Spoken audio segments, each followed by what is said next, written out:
Okay, everyone. So I was just at Limitless Women. There were men there too, though. And there was a beautiful, by Lynn Twist, there was this beautiful, beautiful analogy or wisdom shared of a Cherokee, let's say, story of prophecy that only gets shared through verbal.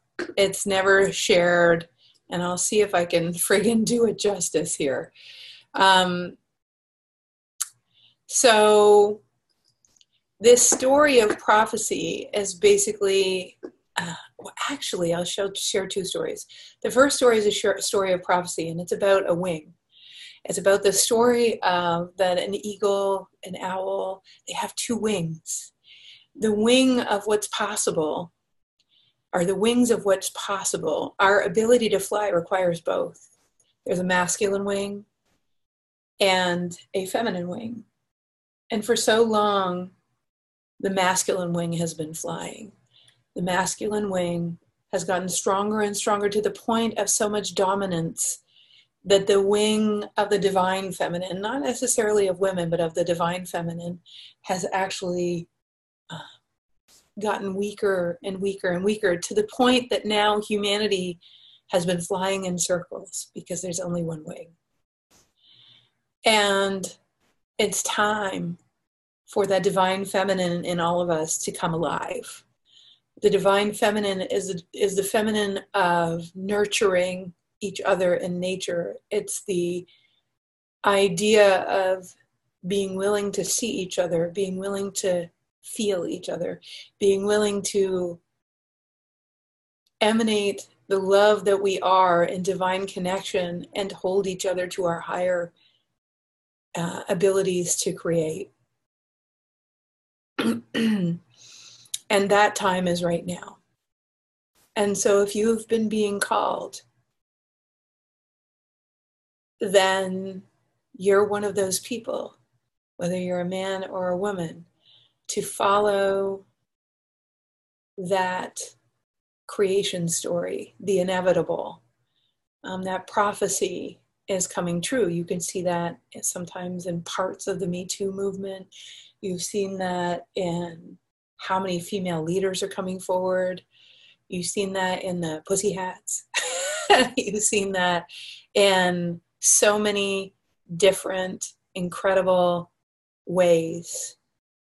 There have been so many masculine fumbles lately, and I don't mean necessarily men, but in a lot of cases it is. There's been so many fumbles. And those fumbles are here to catalyze all of us to get off our butts. There's nothing wrong with it. Just look at how many people have gotten off their butts. Look at how much leadership is stepping forward. That wouldn't have happened without the contrast. So don't judge the contrast. Use it to motivate you to get off your butt, and then watch those who've gotten off their butt. And instead of being motivated by what you don't want, switch it over to being inspired by what you do want and start building bridges. Second story. The second story is a story shared by my dear friend, Sage Levine. Sage is an amazing leader. I've watched her over the last 2 years just embody who she really is. And she told this incredible story of, I've been down to Ecuador, to the Achuar tribe.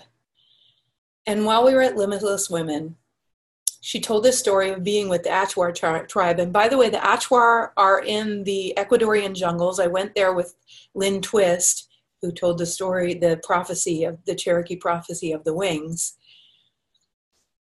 Lynn Twist is the leader of Pachamama with her husband, Bill. So Sage went with Lynn, as I have, down into the jungle and spoke with the leaders. And her first job was to go and talk to the women. And as she was speaking to the women, she started to relate to a couple of them really powerfully. And women and men in the Achuar tribe have very distinct roles. They're very distinct. The men have the job to go and hunt and provide, to go and kill things, to go and get their food, to go and do all that kind of stuff. The women have two jobs. One job is to grow things, is to plant things. And the other thing, now listen to this one, is to tell the men when to stop, when we've got enough food, when we don't overkill things it's to keep the balance with nature of that we don't need to cut down any more trees to build the houses, that we don't need, they keep the balance. They tell the men when it's enough.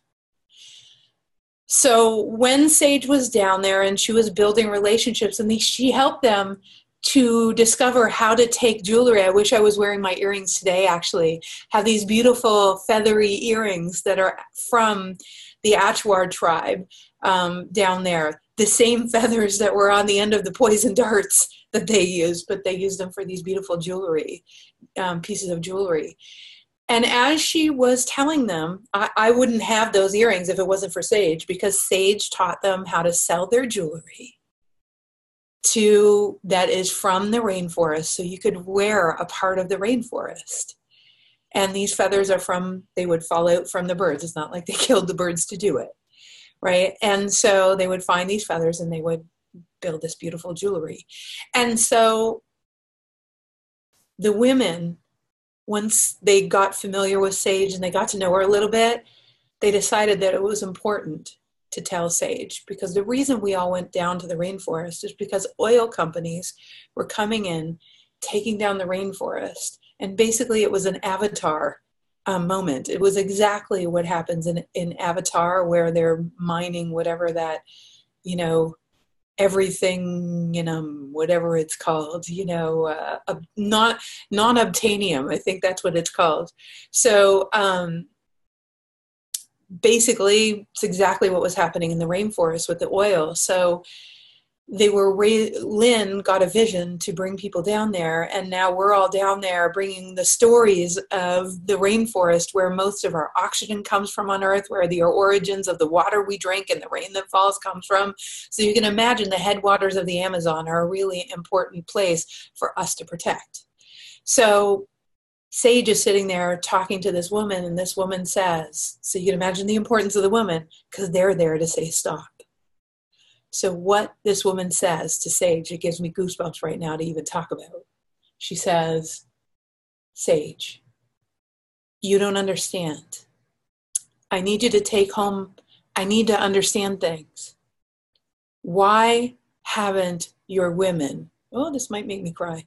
Why haven't the women told the men to stop? Why haven't you told your men to stop? My message to you is to tell basically the masculine to stop overpowering the feminine. And Sage was so moved that all she does is empower women now through philanthropic work and helps them to build businesses. We'll be bringing Sage to you guys soon. So that's my friend Sage, and that's the message I wanted to pour forward to you. And it's why we teach everything we teach. I've had a moment just like Sage has. I've had several moments like that. And those moments are about how do we go direct with our own wisdom. It's a complementary teaching. How do we go direct with our own innate wisdom so we don't have to struggle so hard to do what the divine is calling us to, which is in fact why we're teaching the essence technique. Because if we could all do that, we could build our heart's calling, and our heart's calling is what builds bridges to the kind of world that wonderful Achuar woman was talking about. So that is what happened in my conversation with Sage Levine, and I got so clear. Sage said something else too. People don't come to you for what you tell them about, or for what you sell them about, or for what they come to you they play with you because of what you're a stand for. So the question is, what are you a stand for? And your actions will tell you what you're a stand for. Because if you're a stand for gossip, mm-mm. If you're a stand for ganging up on someone, nope. If you're a stand for your fears about money, mm-mm. If you're a stand for, you can tell, because that's what you'll perpetuate with others, is fear. You want to look at what your actions are. So you guys, it's like, what I want to say to everyone, you guys, our team, is set the time aside so you can do the essence technique. And because the more we all can go direct, the less you live in your fear, right? This is not about me. None of this is about me. It's all about why I'm on the planet. It's all about why you're on the planet. It's all about paying it forward, right? So those 5 days that we did on Facebook Live are so powerful. They're just all bridges to our ability to go direct, such that we can stop that bulldozer. It's not about saving the world. It's actually about saving the heart of humanity. It's not about saving, it's about activating the heart of humanity. It's not about saving anything. That's way too much effort. It's about activating the heart of humanity so we can remember, right? So just remember to pass on. If you haven't shared the 5 videos, the Facebook Lives, that's one way you can take action towards, by listening, but towards your own awakening. This work is for each of us and all of us, every minute of the day, all day long. You're either expanding what's possible, or you're coming from what scares you.